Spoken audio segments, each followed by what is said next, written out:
A minor league baseball team plays 91 games in a season. If the team won 15 more than 3 times as many games as they lost, how many wins and losses did the team have? Here are our answers, but how do we get them? First, we're going to let x equal the number of losses.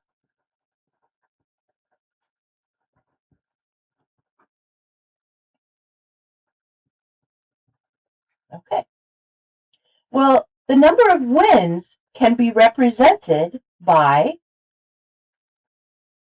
3 times as many games as they lost. So we will have 3x, and we're going to add 15. If the team won 15 more than 3 times as many games as they lost, how many wins and loses did the team have? So at this point, we're going to have x. Now this is the number of losses, okay, plus the number of wins, 3x plus 15, okay, and that total should be 91. So once again, this is the number of losses, this is the number of wins, and it should total 91. Cool. Well, let's do some algebra here. These are like terms. So I'm going to put it up here. We're going to have 4x plus 15 equals 91. Now we want to get this guy by himself.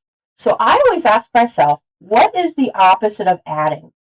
The opposite of adding is subtracting. So I'm going to subtract 15 from both sides. Now, I'm going to grab my calculator. 91 minus 15, and we get 76. Well, that's great. But the thing is we don't want 4x, we want x. Now, anytime I have a number next to a letter, it means to multiply. The opposite of multiplying is dividing.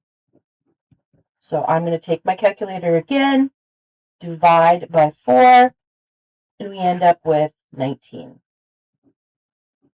Now remember, 19 is the number of losses. So how many games did the team lose? 19. There are 2 ways we could figure out the wins. First of all, we know that there were 91 games in the season. So 91 minus how many they lost should give us the wins, right? 91 minus 19 gives us 72. Great. Or, let's say you're a little nervous, you're not sure. Let's use this number, right? Because this was our wins. We'll have 3 times x. X is 19. Plus 15. I'm going to grab my calculator again. 3 times 19 plus 15. And we end up with 72. Cool! Yay! Hopefully that wasn't too bad.